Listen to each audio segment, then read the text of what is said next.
Bonsoir à tous.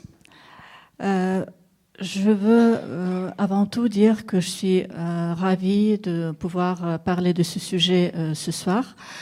Merci beaucoup pour l'intérêt que vous avez envers ce sujet. Cet intérêt, je l'ai ressenti même quelques jours avant, depuis que le programme a été annoncé et depuis que ça a paru dans le programme. Donc un grand merci à vous pour ce sujet qui m'intéresse moi énormément et je vais expliquer pourquoi. Mais avant tout, il faut peut-être que je dise quelques mots sur pourquoi ce sujet, pourquoi je suis là ce soir, pourquoi j'en parle, quelle légitimité j'ai à parler de ce sujet. Et en même temps, ça me permettra de vous situer un petit peu dans le contexte de ces problématiques assez complexes, assez riches. Évidemment, on va pas pouvoir rentrer dans tous les détails puisque la situation est extrêmement complexe.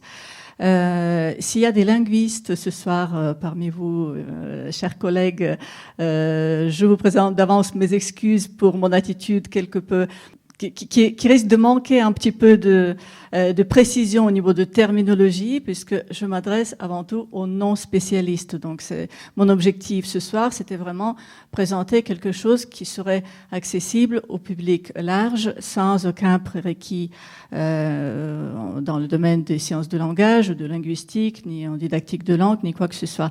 L'objectif ce soir, c'est de comprendre qu'est-ce qui se passe, d'où viennent tous ces problèmes d'où on parle et d'où on entend parler tout le temps. Pour commencer, je viens de la ville de Dnipro. La ville de Dnipro, donc c'est là. C'est plutôt centre-est. On sait jamais trop, même sur les météos, notre région, elle est située un coup à l'est, un coup au sud, un coup au centre, on ne sait pas trop. Donc la ville de Dnipro, qui porte ce nom depuis 2016. Et bien avant, c'était Dnipropetrovsk. Vous trouvez parfois ce nom sur les villes, sur les cartes qui n'ont pas été mises à jour. Encore avant, c'était Yekaterinoslav. Donc, c'est un nom qui était donné à la ville en l'honneur de l'impératrice Catherine II. Et encore avant, c'était la terre des Cosaques. Donc, c'était des forteresses, enfin, une petite forteresse et quelques hameaux des Cosaques qui étaient des hommes libres. Les Cosaques, ça veut dire une personne armée et libre. Donc, la terre des gens libres, un ensemble de gens qui n'ont pas connu l'esclavage. Ça, c'est important aussi pour comprendre un peu l'identité et le contexte. Même quand, sous l'Empire russe, l'esclavage était établi sur les terres ukrainiennes, les terres qui appartenaient aux Cosaques n'ont pas connu l'esclavage. Et ça forge un certain caractère, une certaine identité. Les Cosaques sont au cœur même de l'identité ukrainienne et donc le fait que la région de Dnipro, la région de Zaporizhia et toutes les régions qui sont annexes, qui sont à proximité, c'est avant tout la terre des Cosaques qui est au cœur même de l'identité ukrainienne. Et il est donc naturel que ce sont les terres qui sont historiquement ukrainophones. Je tiens à insister sur ce point puisque le plus souvent, notre région elle est classée dans les régions russophones. La première question qu'on me pose quand on apprend que je suis de Dnipro, donc vous êtes russophone. Alors, comment je réponds à cette question, j'en parlerai un petit peu plus tard, mais il faut insister sur le point que historiquement, les campagnes, les petits bourgs, les villages de cette région sont ukrainophones et le reste jusqu'à présent. Donc, la terre des Cosaques, mais avec l'annexion avec la prise de contrôle, disons, de l'Ukraine par l'Empire russe, il y a une idée de faire la capitale du Sud, d'où le nom Yekaterinoslav, qui était censé être la deuxième capitale. Bon, le projet n'a pas abouti pour plusieurs raisons. Et la ville prend l'essor au XIXe siècle, avec la découverte des gisements de minerais de fer, avec l'arrivée des chemins de fer. La ville devient un grand centre industriel. Et quand on dit un grand centre industriel, ça amène tout de suite plusieurs facteurs. D'abord, qui dit grosse entreprise industrielle dit aussi beaucoup de production. Donc c'est une ville qui produit. Ça forge une identité. Une ville qui sait produire, une ville qui sait subvenir à ses besoins, une ville qui possède des ressources. Pendant l'époque soviétique, c'est aussi la capitale spatiale. Et c'est une ville qui possédait à l'époque soviétique plusieurs entreprises qui étaient au centre de l'industrie aérospatiale. Ce qui fait que c'était une ville fermée aux étrangers pendant plusieurs décennies pendant l'époque soviétique. Et ça aussi, ça crée une certaine identité. Qui dit centre industriel, parce que la ville, c'est quand même de nos jours, c'est la 4e ville en termes de population. On est près d'1 million. Qui dit un gros centre industriel comme ça, dit aussi un grand flux de main-d'œuvre. Et la main-d'œuvre dans un centre industriel, elle est majoritairement russophone. Donc, la ville se russifie petit à petit avec cet afflux de main-d'œuvre des ingénieurs, des ouvriers qui sont majoritairement russophones.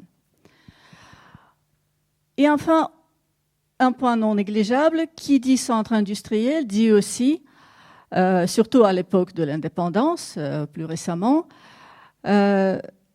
les richesses qui sont contrôlées par les oligarques, les chefs de grosses entreprises, etc. Donc, la ville de Dnipro, elle est connue aussi par le fait que plusieurs hommes et femmes politiques d'influence, et même plusieurs oligarques, sont originaires de cette ville.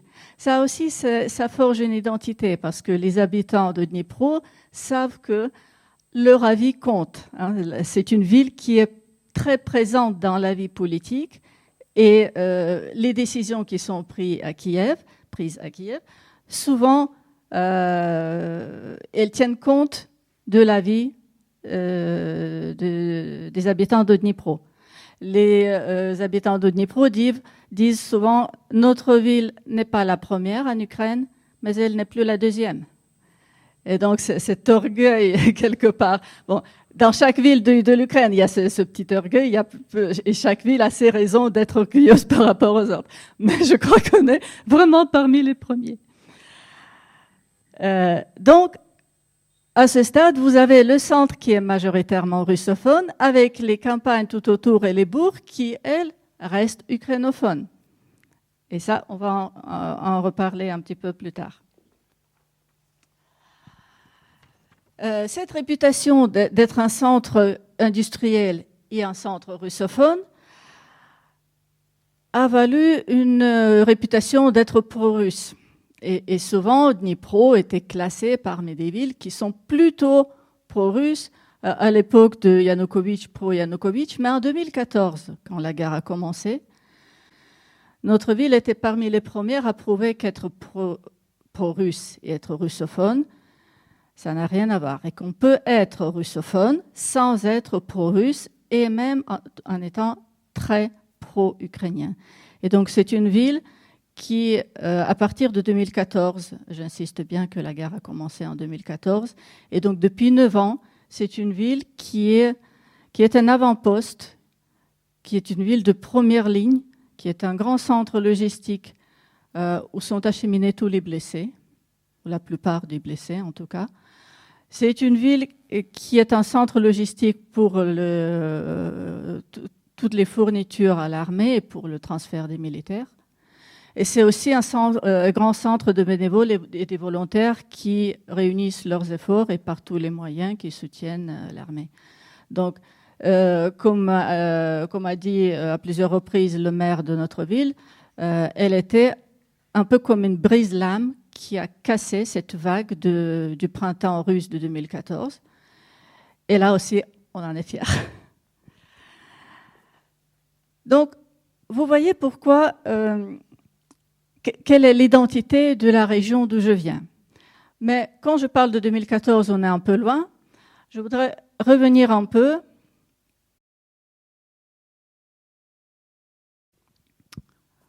dans mon enfance, quand moi, une fille russophone, je vais dans la campagne voir ma famille qui est ukrainophone. Je navigue donc entre les deux milieux.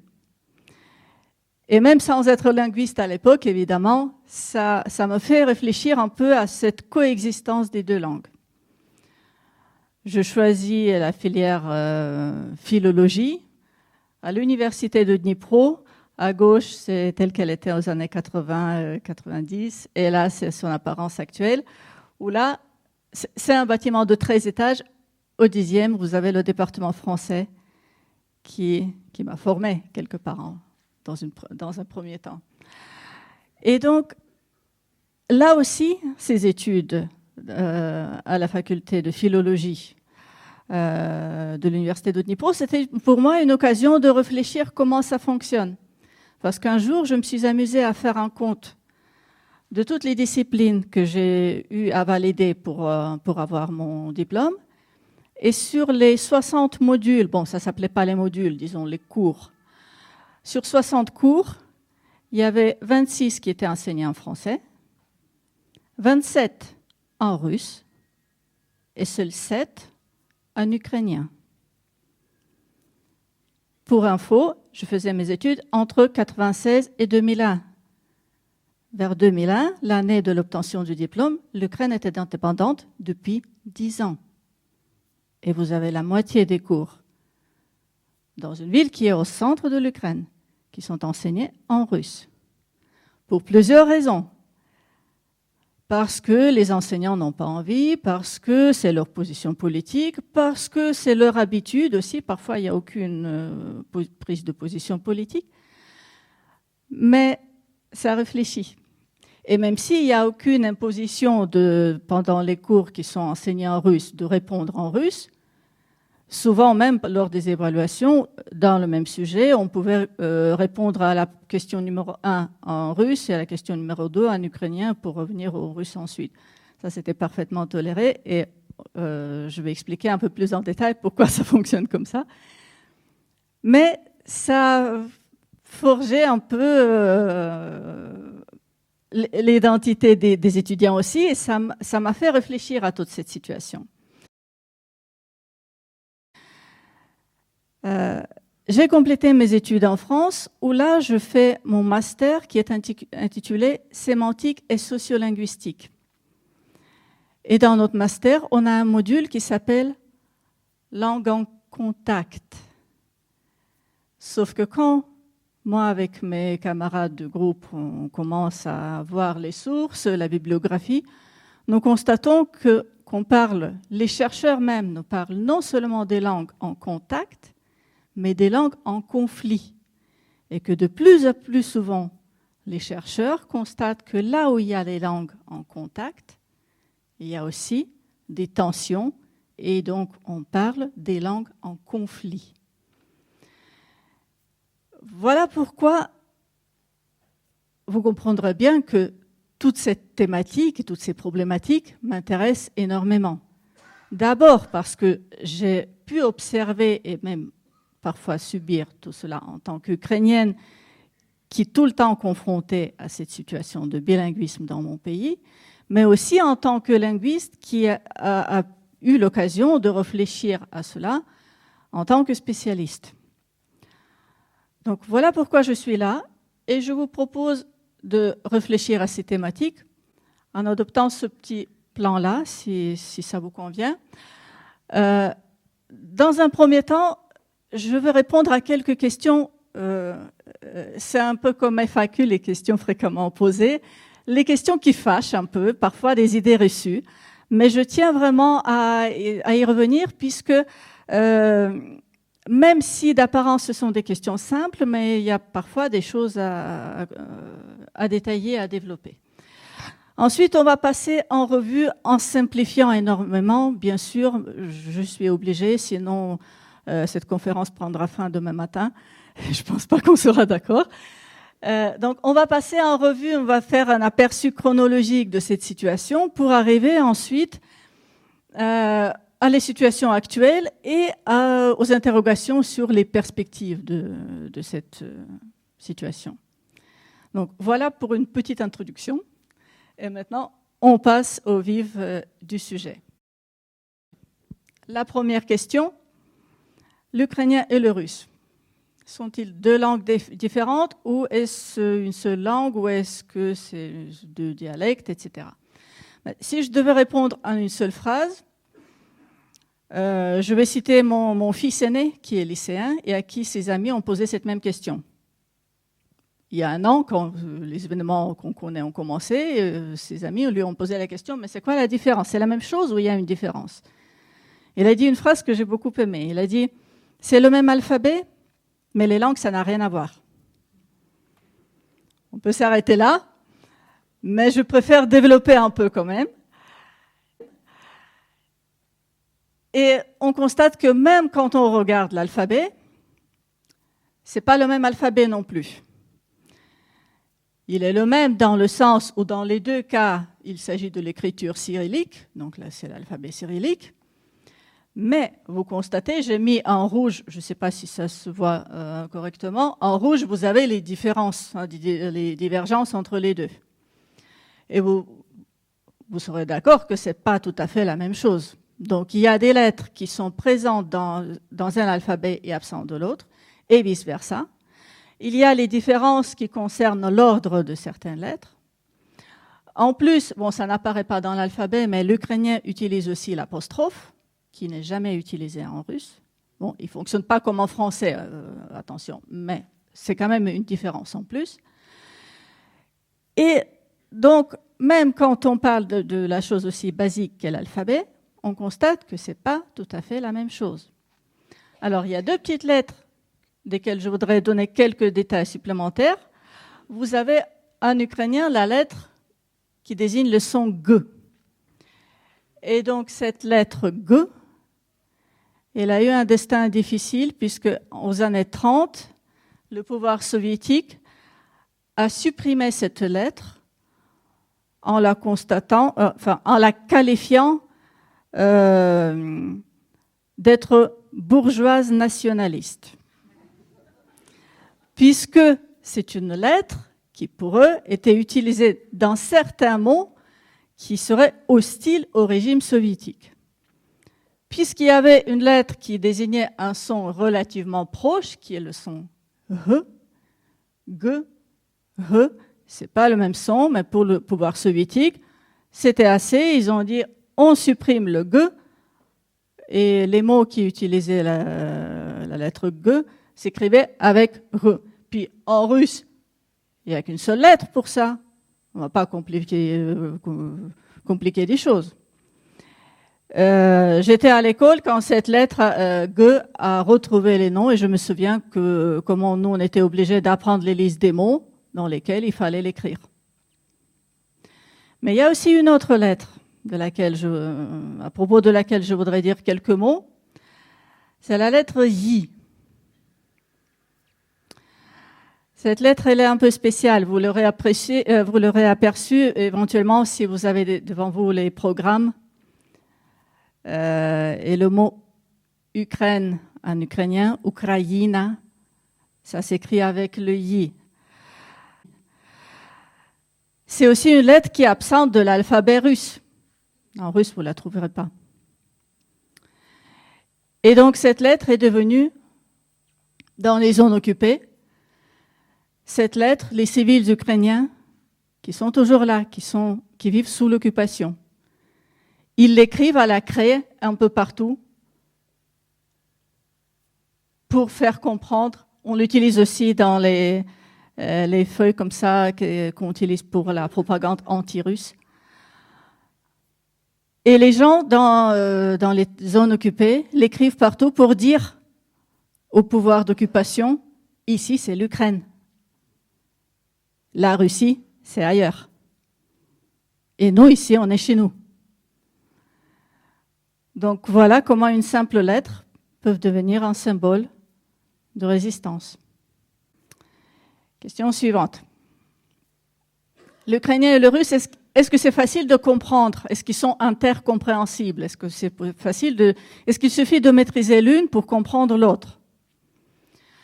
Et là, je dois dire que même souvent les Ukrainiens sont victimes d'un biais cognitif. Et ils vont vous dire oui, c'est facile, c'est transparent. Il suffit d'observer la deuxième ou la troisième génération des diasporas ukrainiennes. Par exemple, je pense souvent à la diaspora de Canada. À leurs enfants et à leurs petits-enfants, ils transmettent l'ukrainien, mais évidemment, au Canada, ils ne sont pas confrontés à la langue russe tous les jours. Et on constate qu'ils ne comprennent pas ou avec vraiment beaucoup de difficultés le russe. Dans le sens inverse, ça fonctionne aussi. Et on a énormément de preuves en ce moment que les Russes de Russie, qui ont vécu toute leur vie quelque part à Moscou, à Khabarovsk, à Vorkuta, que sais-je, quand ils arrivent maintenant en tant que militaires en Ukraine, ils prennent l'ukrainien pour le polonais. Et lors des interviews et lors des conversations que les services secrets ukrainiens interceptent entre eux, ils disent « Ah oui, il y a les mercenaires polonais ». À les entendre, en Ukraine, il n'y a que des mercenaires polonais. Donc la langue ukrainienne n'est pas facilement compréhensible pour ceux qui n'ont pas été en contact avec cette langue. Ce qui n'est pas le cas des Ukrainiens, puisque eux, ils vivent dans cette situation de bilinguisme depuis plusieurs décennies. Donc pour eux, ça paraît évident.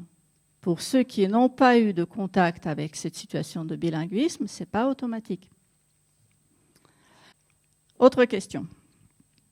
L'ukrainien, est-ce que c'est une langue dérivée du russe ou est-ce que c'est un dialecte du russe ou quelles sont les relations entre les deux langues? Alors là aussi, ça dépend des sources que vous consultez. Si vous consultez les ouvrages même des linguistes de l'époque soviétique, ils vont vous dire oui, il y avait une langue, une ancienne langue qu'on appelait le slavon ou l'ancien slave ou le slave de l'Église ou le slave liturgique, il y a plusieurs termes, qui serait une langue commune. Et ensuite, ça a donné naissance aux Russes, aux Ukrainiens, aux Biélorusses, qui sont évidemment trois peuples frères, trois sœurs, que les ennemis ont désuni et puis nous, on les a réunis et on est maintenant... Vous voyez ce que ça veut dire? C'est très idéologique, cette question. Et les réponses qui étaient apportées par la recherche linguistique soviétique étaient très idéologisées. De nos jours, ce qu'on constate, et c'est là où la plupart des linguistes sont d'accord, qu'il existe bien une... je ne sais pas si je l'ai mis ici, la carte. Qu'il existait bien une langue proto-slave, mais qui est bien plus ancienne, qui existait jusqu'au 7e, 8e siècle de notre ère. Et son aire d'utilisation, ça correspondait à peu près à l'Ukraine, le territoire de l'Ukraine actuelle. Et donc c'est cette langue proto-slave qui a donné naissance à un ensemble de dialectes qui ensuite se développaient, entraient en contact avec d'autres langues, évoluaient, subissaient les influences des autres langues ou des autres dialectes.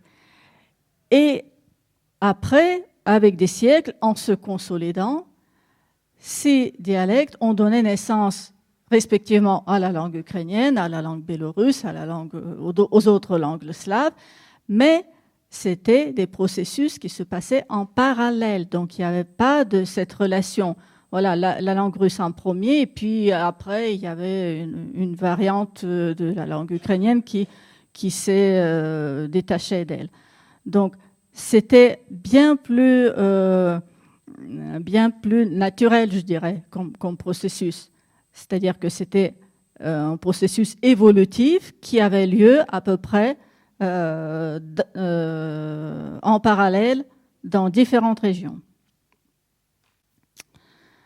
Question suivante.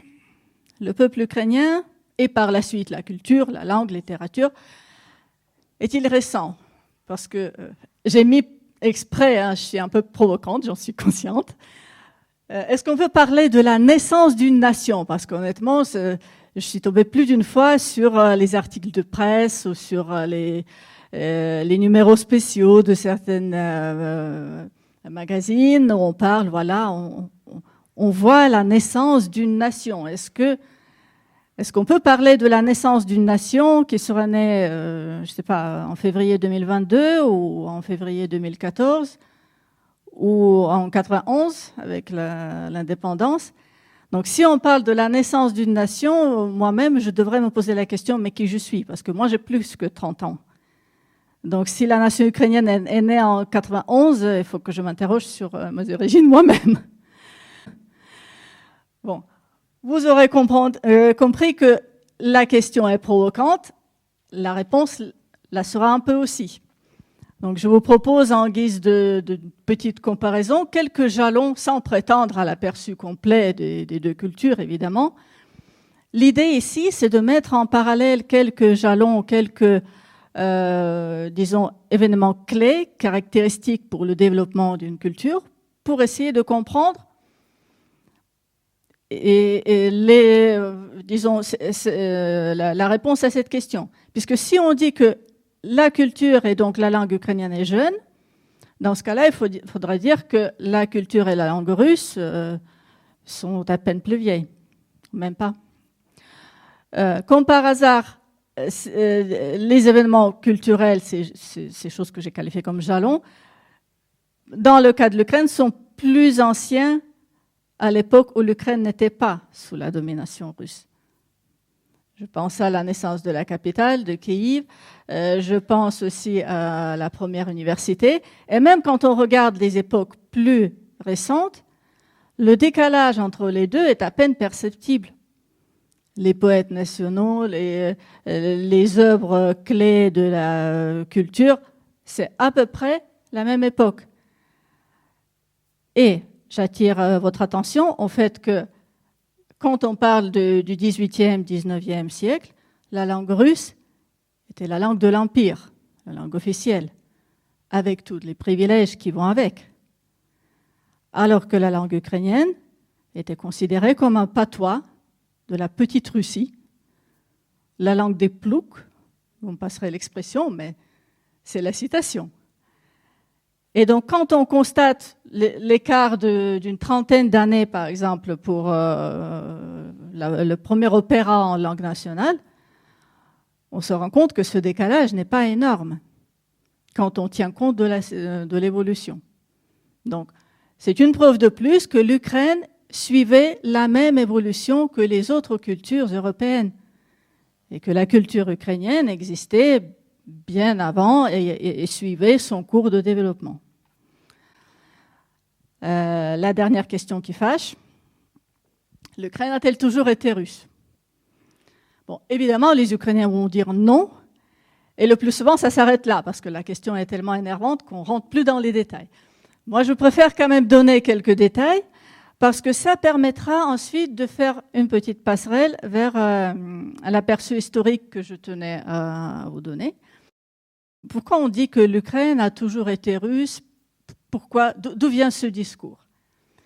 Mais c'est parce que depuis le XVIIIe siècle, l'Empire russe cherche à avoir des attaches dans les époques plus lointaines. Essaye de remonter le cours d'histoire pour trouver des origines, pour dire on est ancien, on vient des époques très très lointaines. Et dans ce sens, la Rousse de Kiev, c'est quelque chose qui était très intéressant, puisqu'on peut trouver, il y a le mot rousse qui est presque comme Russie, le nom qui a été utilisé à propos pour la principauté de Moscou à partir du XVIIIe siècle. Avant, on parlait de la principauté de Moscou ou Moscovie, mais pas de la Russie. Sauf que l'Ukraine entre l'époque de Rus de Kiev, a participé aux plusieurs projets étatiques, impérialistes, plus ou moins, ou pas, mais l'Ukraine a suivi plusieurs étapes. Alors évidemment, c'est pas une chronologie stricte, il y a des époques qui se chevauchent, évidemment, puisque les frontières n'étaient pas les mêmes. Donc parfois, il y avait plusieurs États sur le même territoire. Évidemment, c'est très approximatif comme chronologie, mais vous comprendrez bien que l'Ukraine, par exemple, entre XIIe et XVIIe siècle, faisait partie des autres pays, des autres États. Et les relations avec Moscou étaient des relations de voisinage et non pas les relations de vassalité. Et ce n'est qu'à partir du fin XVIIe, début XVIIIe siècle qu'on peut parler de l'histoire commune. Donc cette histoire commune, elle a 350, 370 ans. Mais ce n'est pas toujours. Si on dit que l'Ukraine a toujours été russe, ça veut dire qu'on barre d'un trait les 5 siècles de l'histoire ukrainienne. Les 5 siècles pendant lesquels l'Ukraine faisait autre chose que de faire partie de la principauté de Moscou.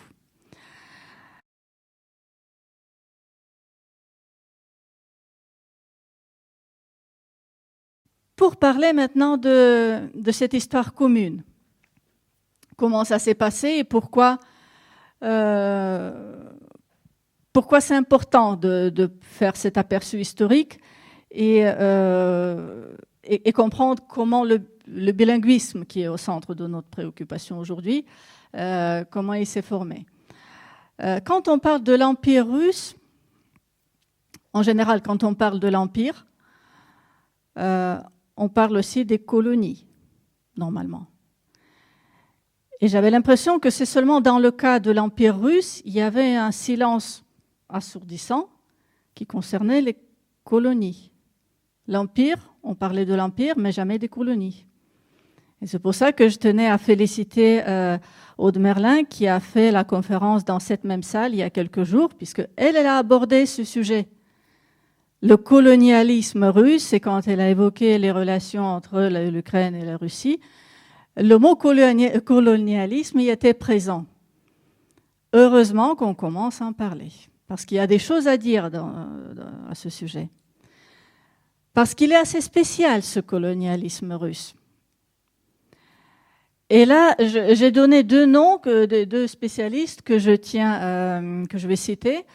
Volodymyr Yermolenko, qui est un philosophe et spécialiste des sciences politiques, traducteur et essayiste ukrainien, il a trouvé une formule que j'ai trouvée très pertinente, qui correspond vraiment à ce que l'Ukraine a vécu sous l'Empire russe. Il a dit le colonisateur occidental, quand il arrive dans un pays qui s'apprête à coloniser, le message c'est vous êtes différents, vous n'avez pas la même couleur de peau, pas les mêmes croyances, pas les mêmes modes de vie, etc. Vous n'êtes pas comme moi. Et donc moi, j'ai le droit de vous dominer. Bon, je caricature évidemment, mais vous comprenez l'idée. Le colonisateur russe, quand il vient en Ukraine, il dit « Vous êtes comme moi. On est le même peuple. Et donc on va vivre ensemble.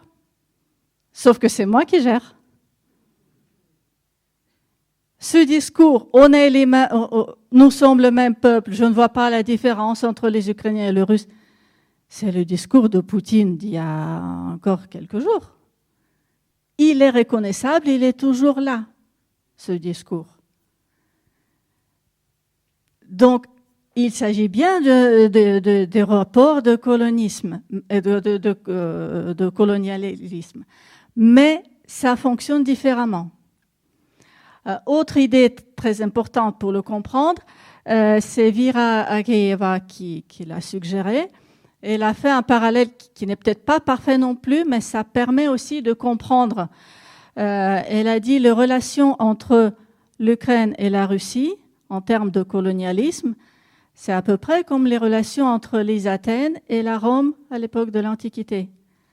où l'on constate la supériorité culturelle au début des Athènes et la puissance militaire de la Rome antique, qui a fait que la Rome est devenue une puissance dominante et les Athènes, avec leur culture, les bases de démocratie, étaient dominées. Donc, dans ce sens, c'est intéressant parce que c'est quelque chose qui est sous-estimé, à mon sens, en Europe, puisqu'on oublie souvent que la puissance et l'expansion russe du XVIIIe siècle étaient largement basées sur le potentiel culturel et intellectuel de Kiev. Et ça a commencé sous Pierre le Grand. Quand les livres des bibliothèques de Kiev étaient transférés à Moscou, quand les moines et les clercs, qui étaient les intellectuels de l'époque, déménageaient à Moscou pour bâtir les fondements de ce que deviendra l'Empire russe. Quand les professeurs des académies de Kiev et des autres villes en Ukraine étaient déplacés vers Moscou pour dispenser leur savoir à Moscou. Donc, c'était basé souvent sur le potentiel culturel et intellectuel de l'Ukraine. Et quand on dit qu'il y avait une coexistence au sein de l'Empire, il y a souvent des histoires absolument tragiques, presque, qui sont cachées derrière cette apparence idyllique. Dans ce sens, on cite souvent l'exemple de Nicolas Gogol, qui est à la fois un Ukrainien russe, un écrivain russe et un peu ukrainien, d'origine ukrainienne, mais qui a trouvé sa place dans la littérature. Et cette fameuse question, qu'est-ce qu'on va faire de Gogol? Comment on le classe? Est-ce que c'est un écrivain ukrainien, un écrivain russe? Ou j'ai eu plusieurs fois les remarques du genre « Mais pourquoi vous défendez l'Ukrainien? Pourquoi vous cherchez à l'imposer partout? Regardez Gogol qui était ukrainien et qui écrivait en russe. » Alors là, il faut préciser que justement l'exemple de Gogol était plutôt tragique, puisque dans son cas, lui qui était ukrainienne et qui, dans sa communication privée, utilisait la langue ukrainienne, du moment où il a pris la décision de faire sa carrière littéraire, se faire connaître en tant qu'homme de lettres dans cet empire dans lequel il vivait, il fallait absolument faire le choix. Et donc, il fallait écrire en russe, travailler à Saint-Pétersbourg et écrire en russe. C'était donc le choix entre sa culture d'origine et la culture dominante. Le choix qu'il a fait pour pouvoir faire sa carrière. Un autre écrivain de la même génération à peu près, le grand poète national ukrainien Taras Shevchenko, a fait un autre choix. Et quand il a choisi, enfin, c'était même pas le choix à proprement parler, puisque je cherche une citation et je ne trouve pas. Oui, donc quand la question se posait dans quelle langue écrire, enfin, pour lui, elle ne se posait même pas. Ses poésies ont été rédigées en ukrainien, et un autre homme de lettres russe, Belinsky, l'appelait à écrire en russe. Pourquoi écririez-vous dans cette langue morte? Et la réponse que donne Shevchenko dans son œuvre, son grand poème Haïdamake, Bude z mene, poki живу, и мертвого слова. Tant que je vivrai, la parole morte me suffira. Il n'a pas fait le choix d'écrire en russe, ce qui lui a valu 10 ans de déportation et 10 ans dans l'armée russe et encore 3 ans de vie sous surveillance policière. Voici le choix. Et voici comment ça se passait, c'est cette coexistence en apparence paisible à l'époque de l'Empire russe, où les choix, parfois, étaient très dramatiques.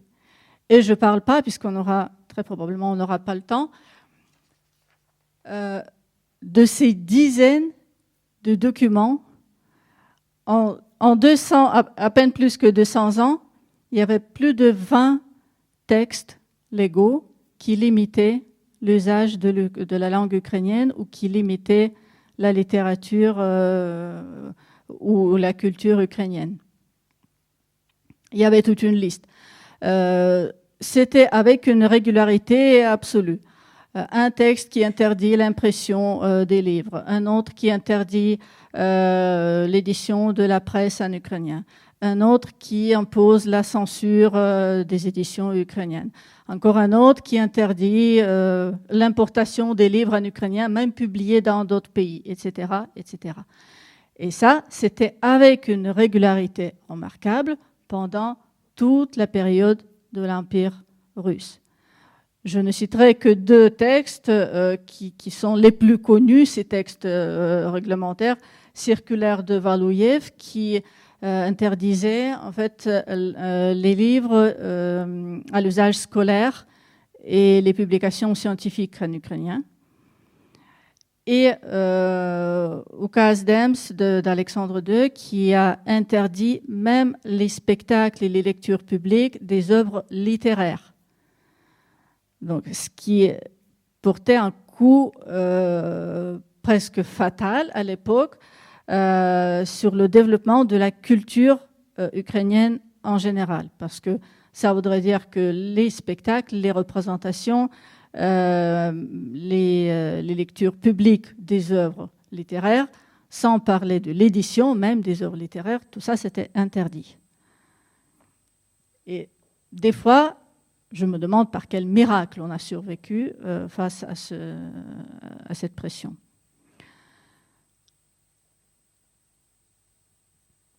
Pendant le régime soviétique, là, il faudra parler des même des trois choses essentielles. Quand on parle du régime soviétique et de la politique linguistique à l'époque, j'ai entendu dire certains militants de certains partis politiques dire mais non, l'époque soviétique c'était une période où la langue ukrainienne pouvait se développer. Les soviétiques, ils ont encouragé, il y avait même l'ukrainisation. Alors, à chaque fois, je me dis, pour donner tous les détails, soit il faut vraiment commencer le sujet, soit il faut abandonner carrément. Donc là, on s'est réunis pour parler de la politique linguistique en Ukraine, donc c'est l'occasion de développer le sujet. Quand on parle de l'ukrainisation pendant l'époque soviétique, il faut être conscient que cette ukrainisation n'a même pas duré 10 ans. Cette ukrainisation, c'était aux années 20. Ça a commencé à peu près... Bon, l'Union soviétique, c'est décembre 1922. Donc, à partir de 1923,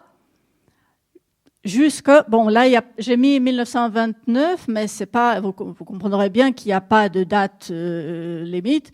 1929, c'est là où une société littéraire ukrainienne très importante a été fermée. Donc, quelque part, c'est une date repère. C'est l'année aussi qui marque le début de la terreur stalinienne. On parle souvent de la terreur de 1937, mais 1937, c'est quand la terreur stalinienne touchait vraiment les officiers de l'armée. Donc c'était d'une telle ampleur qu'il n'était plus possible de la taire. Mais souvent, le début, c'est fin des années 20. Quand je pense à cette époque, je me dis que peut-être même le pouvoir soviétique sous-estimait un peu les conséquences de cette ukrainisation, parce qu'il faut être conscient que ces quelques années, 1923, elles suivent une période très courte de 3-4 ans à peine, quand l'Ukraine était indépendante et qu'il y avait une époque de la République populaire de l'Ukraine qui était proclamée indépendante, et ensuite les bolcheviks ont pris le contrôle de l'Ukraine. Mais il y avait cette époque de quelques années de l'indépendance. Et ensuite, évidemment, le régime soviétique ne pouvait pas serrer les boulons au maximum tout de suite. Donc il y avait ce discours d'apaisement. Rassurez-vous, vous aurez droit à votre langue, à votre culture, à votre tout ce que vous voulez, mais on va vivre ensemble, on va construire le communisme. Bon, voilà, je caricature un peu, mais c'était ça un peu l'idée. Il fallait apaiser, il ne fallait pas fâcher les gens avant qu'ils ne se rendent compte d'où ils se sont retrouvés. Et donc, cette coïncidence des deux époques relativement courtes, ça a donné naissance à tout un élan culturel. C'est pour ça qu'on parle de la renaissance de la culture ukrainienne, parce qu'en effet, ça a donné une pléiade d'artistes, d'intellectuels, d'écrivains qui ont, en si peu de temps, qui ont réussi à créer le patrimoine qui, jusqu'à présent, est peu étudié et qu'on découvre toujours, parce que ce sont des pans entiers de la culture qui sont encore à découvrir et à étudier et à analyser. C'est pour ça qu'on parle dans ce sens-là de la renaissance. Et tout le tragisme de la situation, c'est qu'aux années 30, cette renaissance était fusillée. Parce que tous ces intellectuels pro-ukrainiens qui créaient, qui produisaient, qui écrivaient en ukrainien, ont fini dans les camps de Goulag, dans les camps de Solovki, dans les charniers de Bekivnia, et etc., etc., etc. Et c'était des milliers de morts. Vraiment, les intellectuels et ceux qu'on appelle les meilleurs de la nation, ceux qui auraient pu être un potentiel énorme et qui est perdu à jamais. Donc, ensuite, il y avait des événements aussi, j'ai évoqué Holodomor, non pas parce que l'objectif premier de l'Holodomor serait donc de détruire la langue ukrainienne, mais les conséquences étaient telles que la population ukrainophone, décimée par la famine, a été remplacée, parce que le régime soviétique, il aimait beaucoup ce genre de mesures, déporter les uns, faire venir les autres, et donc ce brassage des peuples et de cultures, c'était un moyen de russification parmi d'autres. C'est assez cynique de le dire, mais ça fonctionnait comme ça, et ça avait ça comme résultat. Et donc, les conséquences de ces répressions, des déportations, c'était aussi une russification. Parce que la population ukrainophone autochtone qui vivait là depuis des siècles, je n'ai pas pensé à mettre les photos, mais c'est maintenant qu'on découvre les photos magnifiques des gens en costumes ukrainiens nationaux, ces photos qui ont été faites aux années 20 dans le Donbass, à Donetsk, à Luhansk. Les gens portaient des chemises brodées traditionnelles et qui parlaient ukrainien. Et il fallait dire aussi autre chose, c'est que l'Holodomor, ça concernait surtout les régions qui sont, à partir de la région de Kiev et plus vers le sud-est, donc les régions des steppes. Et c'est là où la famine était particulièrement meurtrière, parce que dans les régions plus forestières, les gens avaient quand même plus de possibilités de survivre. Dans les régions des plaines et des steppes, quand toute la récolte est réquisitionnée, il ne reste plus rien à survivre. Et comme par hasard, ce sont maintenant les régions qu'on colorie souvent dans les couleurs des russophones. À travers des générations, ce sont aussi des conséquences de cette politique et de cette terreur. Parce qu'il y avait un remplacement et une russification massive. Il y avait d'autres facteurs aussi qui ont causé cette russification. On va en parler un petit peu plus en détail plus tard. Et j'ai mis comme une date de départ 1938, mais en fait, c'est plus après la Seconde Guerre mondiale. Le régime soviétique commence une politique de russification qui est différente. C'est là où je voulais insister.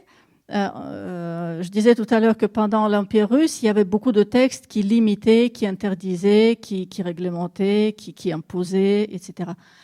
Alors, le régime soviétique a perfectionné quelque part ces méthodes, et vous trouverez relativement peu de textes qui interdisent quoi que ce soit. Mais la russification, pendant l'époque soviétique, était même plus massive que pendant l'Empire russe. À quoi cela est dû? Mais parce que l'époque soviétique proclamait la cohabitation des peuples,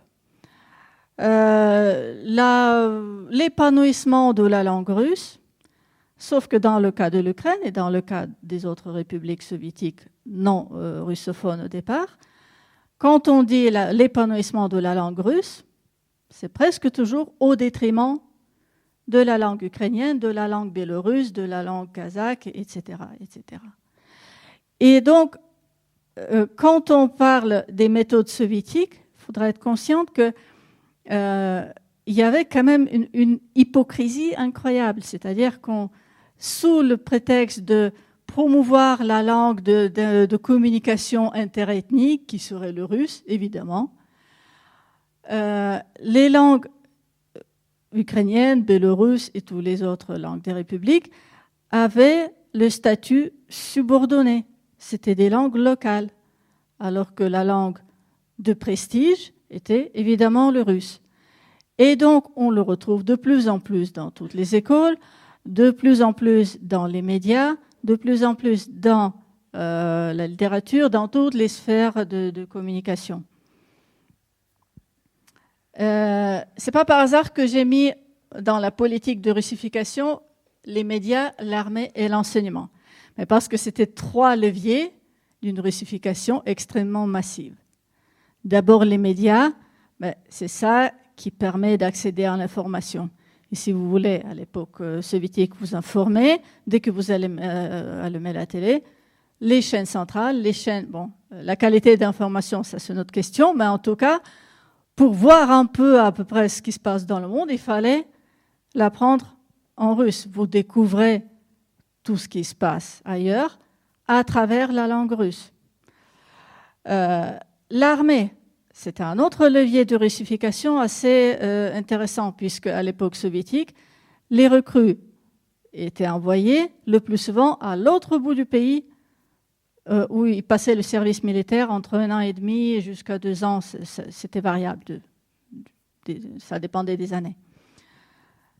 Évidemment, la langue dans laquelle la langue de l'armée, évidemment, c'est le russe, mais aussi quand on se trouve dans une autre république, un Ukrainien qui se retrouvait quelque part à Khabarovsk, évidemment, la langue de communication, c'était le russe. 2 ans dans tel stage linguistique, le plus souvent, ces recrues revenaient chez eux parfaitement russophones. L'enseignement, ça c'est une autre histoire, et pour que vous compreniez bien comment ça fonctionnait, je ne vais vous donner qu'un seul exemple de quelqu'un de ma famille, mais croyez-moi, c'est un exemple très typique.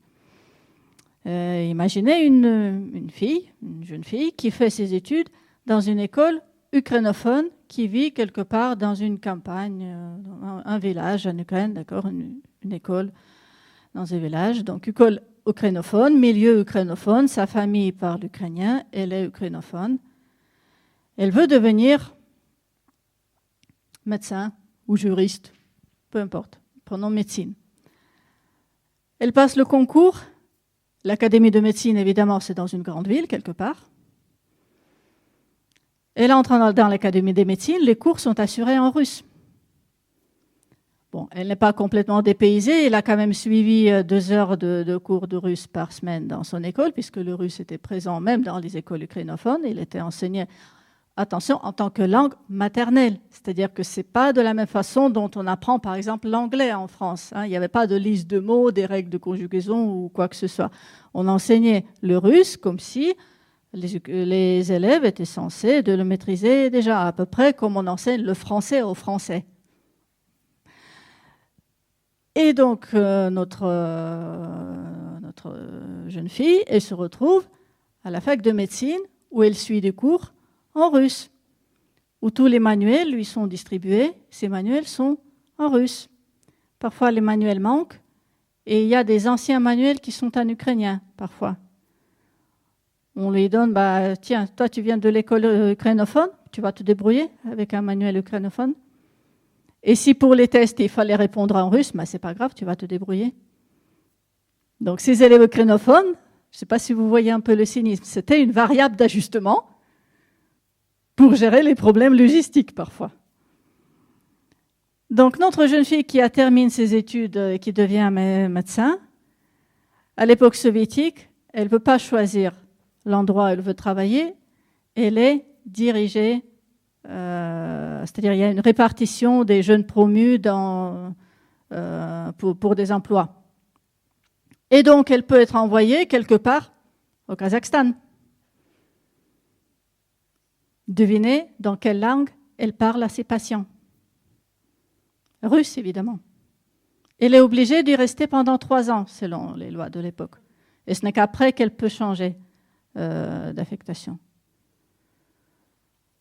5 ans d'études, plus 3 ans de travail dans une région ou une ville imposée, et vous avez un spécialiste parfaitement russifié.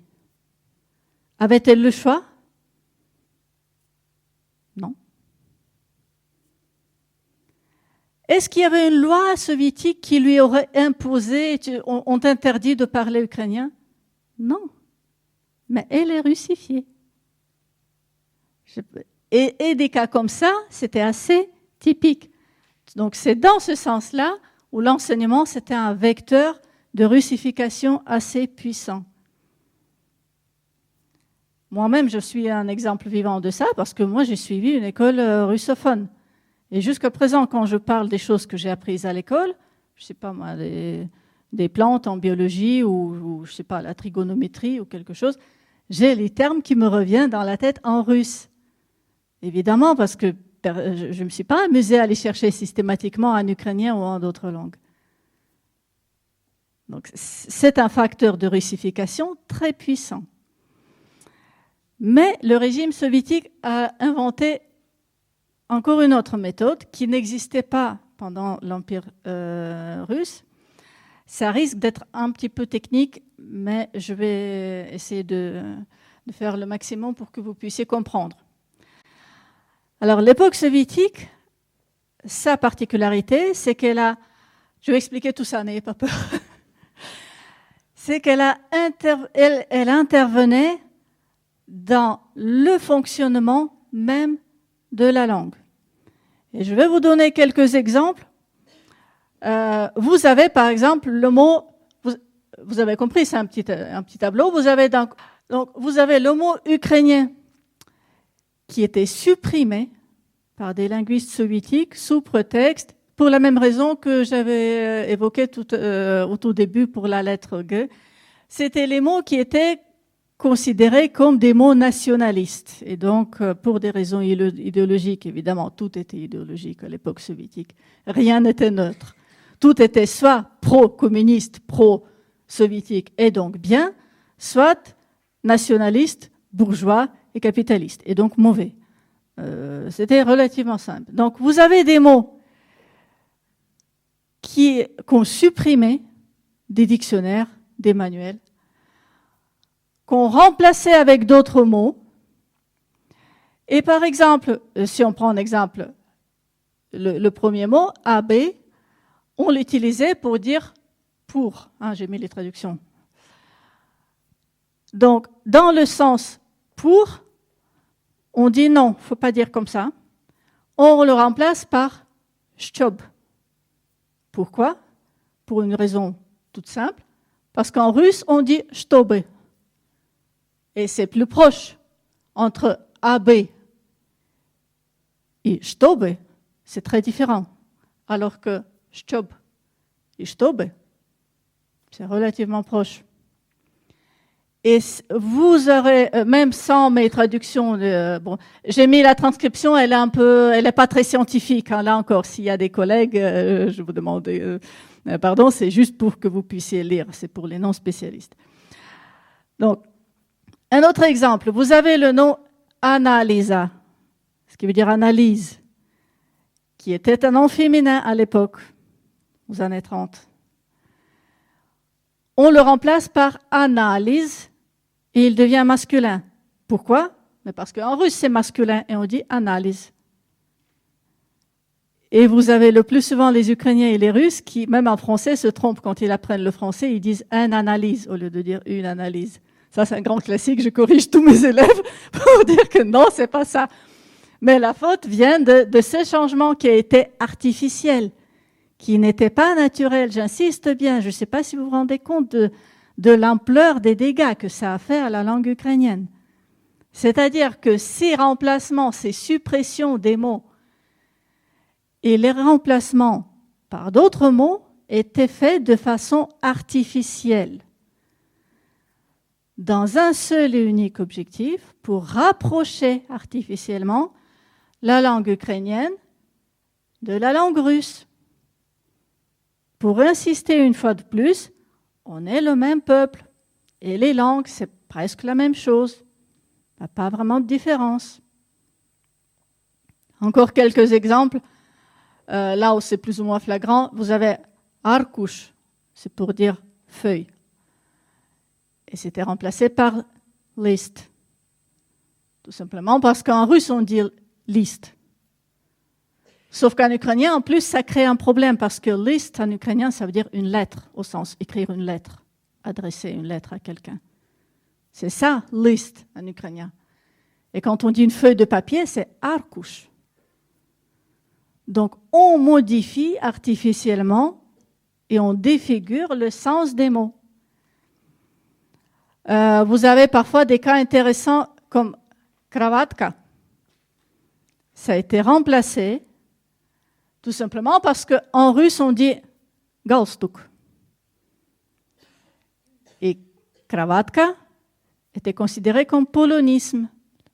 Le mot qui vient de polonais, qui est une influence bourgeoise, évidemment. Enfin bref, bon, les Polonais, ils étaient dans le pacte de Varsovie, mais bon, c'était quand même pas tout à fait les vrais communistes. Les vrais, c'est à Moscou, et quand il y a une influence de Polonais, c'est gênant.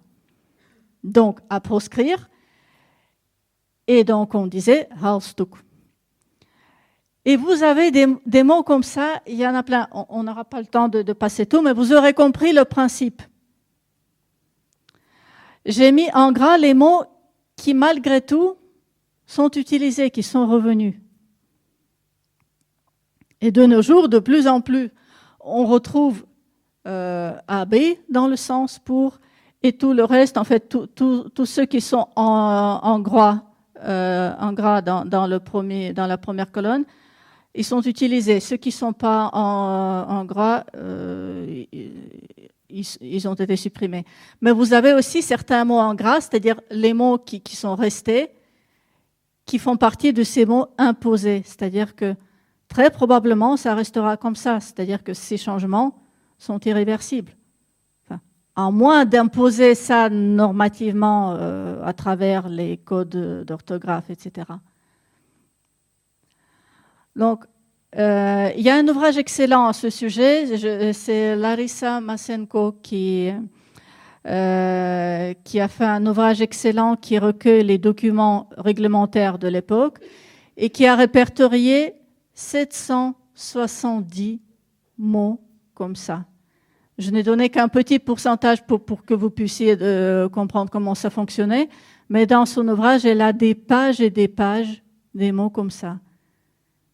Des mots oppressés, parfois disparus définitivement. Pour revenir maintenant à la période actuelle, comment ça fonctionne? Alors, vous aurez compris que après tout ce passé si douloureux et si tragique, on arrive à une situation où ce bilinguisme est quand même assez atypique et assez particulier. C'est pas par hasard que j'ai mis en guise de cette question combien de russophones et combien d'ukrainophones y a-t-il? J'aurais pu la mettre au tout début parmi les questions qui fâchent. Parce que honnêtement, je ne sais jamais comment répondre à cette question. Et même si vous trouverez certains articles, certaines publications qui vont vous citer des chiffres, voilà, il y a tel pourcentage des ukrainophones et tel pourcentage des russophones, à chaque fois, j'ai envie de dire, mais ces chiffres et ces pourcentages, ces statistiques, ça n'informe rien sur la situation réelle. Parce que pour pouvoir répondre à cette question, il faudrait commencer par un constat très simple et très complexe à la fois. C'est-à-dire que la plupart des Ukrainiens, mais vraiment l'écrasante majorité, sont bilingues. Ils sont bilingues. Et quand vous leur posez la question, vous êtes plutôt russophone ou ukrainophone, s'il vous répond qu'il est russophone, ça veut dire que soit il est un peu plus à l'aise en russe et donc il s'exprime en russe, soit il préfère s'exprimer en russe. Mais ça ne veut pas dire qu'il ne connaît pas ou qu'il ne comprend pas l'ukrainien. Et là, c'est un point crucial sur lequel je voudrais vraiment insister. Je regrette que c'est plutôt à la fin qu'on arrive aux deux points importants, mais on ne peut pas faire autrement, parce que sinon, la conférence ne se fait pas comme ça. C'est vraiment primordial de comprendre que la plupart des Ukrainiens sont bilingues. Mais comme le bilinguisme parfait n'existe pas, et s'il vous plaît, il ne faut pas croire que les bilingues, c'est quand voilà, il a exactement la même maîtrise parfaite dans les deux cas des deux langues. Bon, en tant que linguiste, je peux dire que c'est extrêmement rare. C'est extrêmement rare parce que ça voudrait dire que pour atteindre un tel niveau de bilinguisme, il faut suivre le même programme scolaire dans les deux langues, avoir la même expérience professionnelle dans les deux langues, avoir tout le temps les mêmes échanges dans les deux langues. Dès qu'on apprend une nouvelle notion ou un nouvel concept, vérifier systématiquement et se renseigner comment elle fonctionne et comment ça se dit dans l'autre langue. Et croyez-moi, personne ne fait ce travail parce que c'est titanesque. Ça ne fonctionne pas comme ça.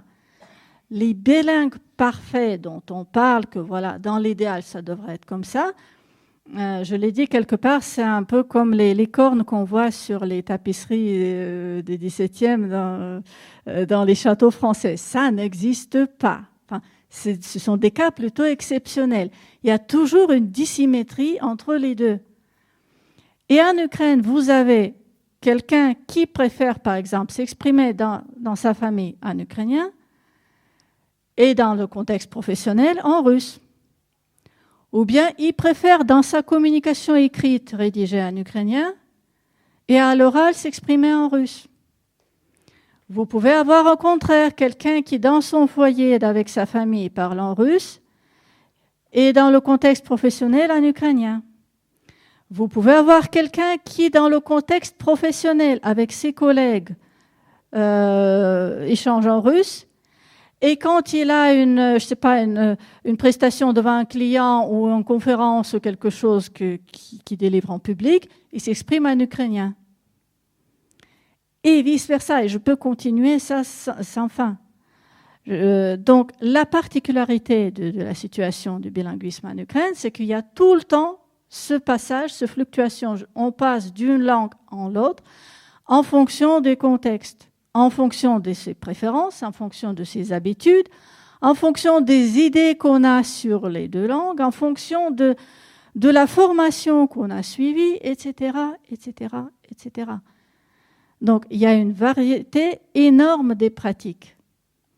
Et en plus, ça évolue avec le temps. Et je le vois à travers les collègues, parce que j'ai pas mal de collègues qui me disent « Oui, avant, dans telle situation, je parlais russe et maintenant, je parle ukrainien. » Donc, c'est extrêmement variable. Et la situation, l'exemple de cette situation, c'est par exemple la télévision ukrainienne qui, là, je parle de la situation avant février 2022, où vous pouvez avoir, par exemple, sur n'importe quelle chaîne de télé, les débats politiques où vous avez plusieurs invités sur le plateau, vous avez certains invités, disons politiques, ou journalistes, etc., qui s'expriment en ukrainien, d'autres en russe. Il n'y a aucun interprète dans le studio. Il n'y a aucun sous-titrage pour les téléspectateurs. Il y a un débat, parfois des disputes, parfois très violents et très véhéments, mais chacun s'exprime dans sa langue et tout le monde se comprend.